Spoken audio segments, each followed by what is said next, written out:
Casa tomada por Julio Cortázar. Nos gustaba la casa porque, aparte de espaciosa y antigua, hoy que las casas antiguas sucumben a la más ventajosa liquidación de sus materiales, guardaba los recuerdos de nuestros bisabuelos, el abuelo paterno, nuestros padres y toda la infancia. Nos habituamos, Irene y yo, a persistir solos en ella, lo que era una locura, pues en esa casa podían vivir 8 personas sin estorbarse.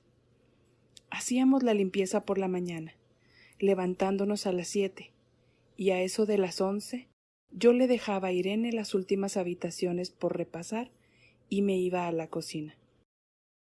Almorzábamos a mediodía, siempre puntuales. Ya no quedaba nada por hacer fuera de unos pocos platos sucios.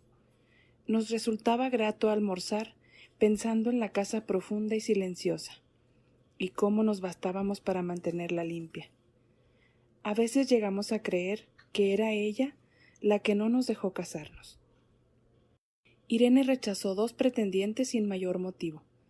A mí se me murió María Esther antes que llegáramos a comprometernos. Entramos en los 40 años con la inexpresada idea que el nuestro, simple y silencioso matrimonio de hermanos, era necesaria clausura de la genealogía asentada por los bisabuelos en nuestra casa.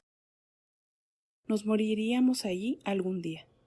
Vagos y esquivos primos se quedarían con la casa y la echarían al suelo para enriquecerse con el terreno y los ladrillos. O mejor, nosotros mismos la voltearíamos justicieramente antes que fuese demasiado tarde. Irene era una chica nacida para no molestar a nadie.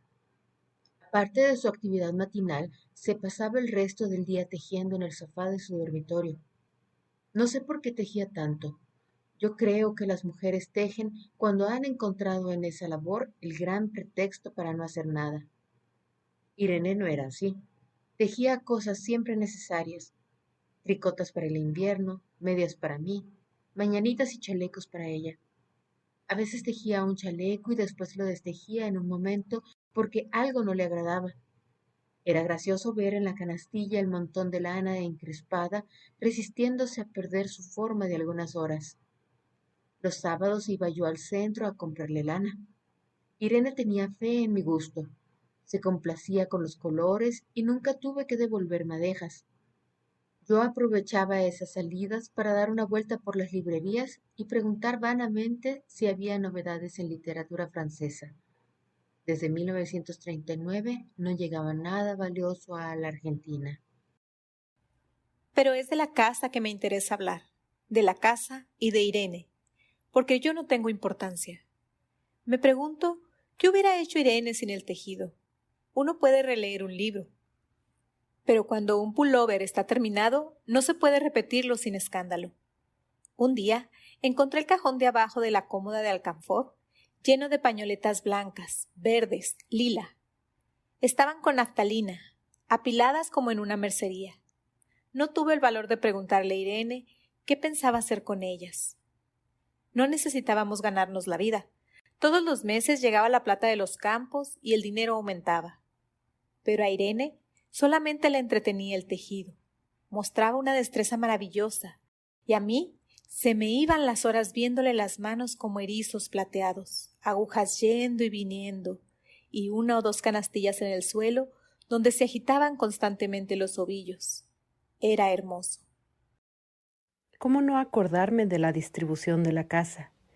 El comedor, una sala con gobelinos, la biblioteca y 3 dormitorios grandes que daban en la parte más retirada, la que mira hacia Rodríguez Peña.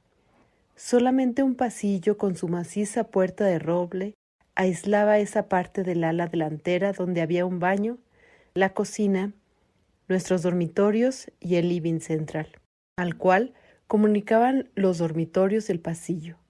Se entraba a la casa por un zaguán con mayolica y la puerta cancel daba al living, de manera que uno entraba por el zaguán, abría la cancel y pasaba al living. Tenía a los 2 lados las puertas de nuestros dormitorios y al frente el pasillo que conducía a la parte más retirada, avanzando por el pasillo que se franqueaba la puerta de roble y más allá empezaba el otro lado de la casa. O bien, se podía girar a la izquierda justamente antes de la puerta y seguir por un pasillo más estrecho que llevaba a la cocina y al baño. Cuando la puerta estaba abierta, advertía uno que la casa era muy grande. Si no, daba la impresión de un departamento de los que se edifican ahora, apenas para moverse. Irene y yo vivíamos siempre en esa parte de la casa. Casi nunca íbamos más allá de la puerta de roble, salvo para hacer la limpieza, pues es increíble cómo se junta la tierra en los muebles. Buenos Aires era una ciudad limpia, pero eso lo debe a sus habitantes y no a otra cosa. Hay demasiada tierra en el aire. Apenas sopla una ráfaga, se palpa el polvo en los mármoles de las consolas y entre los rombos de las carpetas de macramé. Da trabajo sacarlo bien con el plumero, vuela y se suspende en el aire. Un momento después, se deposita de nuevo en los muebles y en los pianos. Lo recordaré siempre con claridad porque fue simple y con circunstancias inútiles. Irene estaba tejiendo en su dormitorio. Eran las 8 de la noche y de repente se me ocurrió poner al fuego la pavita del mate. Fui por el pasillo hasta enfrentar la entornada puerta de roble y daba a la vuelta al codo que lleva a la cocina cuando escuché algo en el comedor o en la biblioteca. El sonido venía impreciso y sordo, como un volcarse de sillas sobre la alfombra o un ahogado susurro de conversación. También lo oí, al mismo tiempo o un segundo después, en el fondo del pasillo que traía desde aquellas piezas hasta la puerta. Me tiré contra la puerta antes de que fuera demasiado tarde. La cerré de golpe, apoyando el cuerpo. Felizmente la llave estaba puesta de nuestro lado y además corrí el gran cerrojo para más seguridad.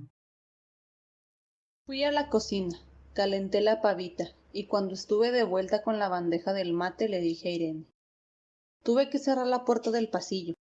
Han tomado la parte del fondo. Dejó caer el tejido y me miró con sus graves ojos cansados. ¿Estás seguro? Asentí. Entonces, dijo recogiendo las agujas, tendremos que vivir en este lado. Yo cebaba el mate con mucho cuidado, pero ella tardó un rato en reanudar su labor. Me acuerdo que tejía un chaleco gris. A mí me gustaba ese chaleco.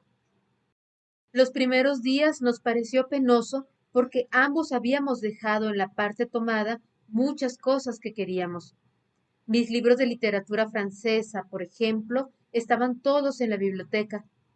Irene extrañaba unas carpetas, un par de pantuflas que tanto la abrigaban en invierno. Yo sentía mi pipa de enebro y creo que Irene pensó en una botella de espiridina de muchos años. Con frecuencia, pero esto solamente sucedió los primeros días, cerrábamos algún cajón de las cómodas y nos mirábamos con tristeza. No está aquí. Y era una cosa más de todo lo que habíamos perdido al lado de la casa. Pero también tuvimos ventajas. La limpieza se simplificó tanto que aún levantándose tardísimo, a las 9:30, por ejemplo, no daban las 11 y ya estábamos de brazos cruzados. Irene se acostumbró a ir conmigo a la cocina para ayudarme a preparar el almuerzo. Lo pensamos bien y se decidió esto.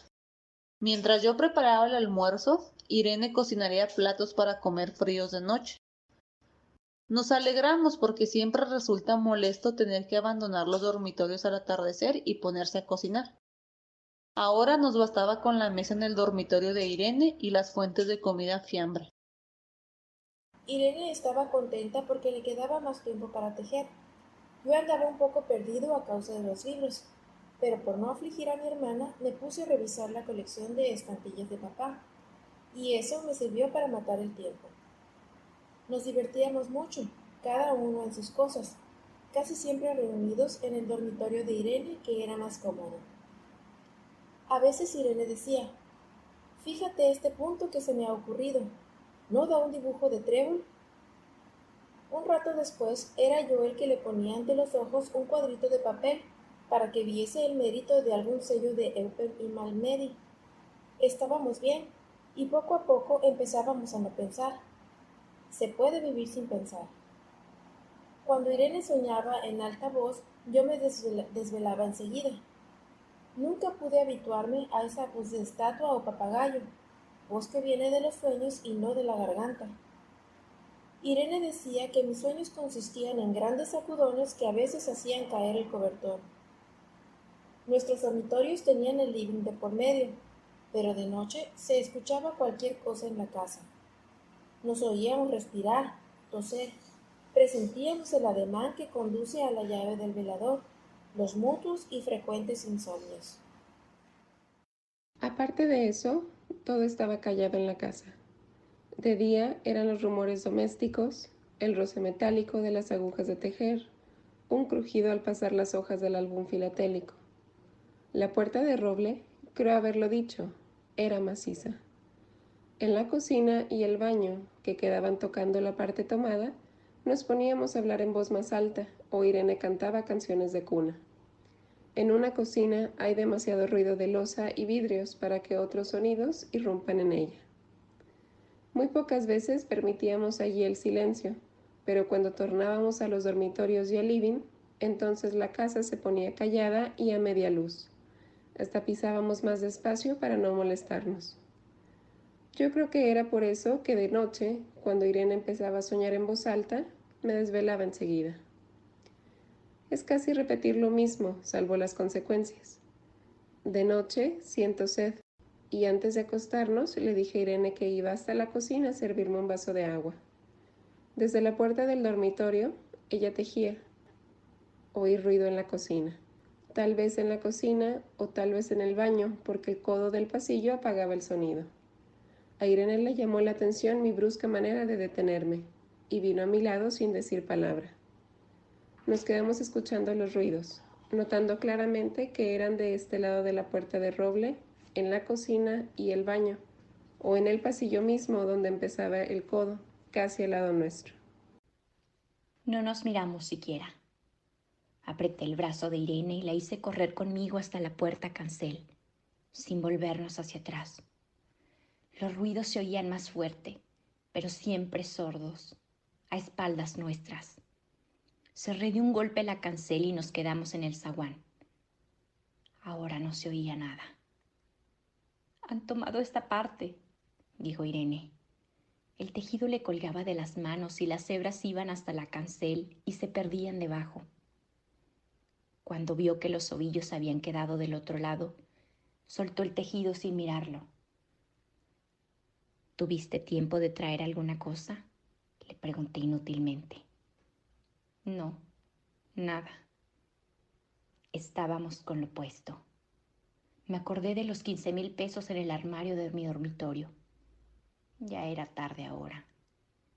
Como me quedaba el reloj pulsera, vi que eran las 11 de la noche. Rodé con mi brazo la cintura de Irene. Yo creo que ella estaba llorando. Y salimos hacia la calle. Antes de alejarnos tuve lástima. Cerré bien la puerta de entrada y tiré la llave a la alcantarilla. No fuese que algún pobre diablo se le ocurriera robar y se metiera a la casa a esa hora y con la casa tomada.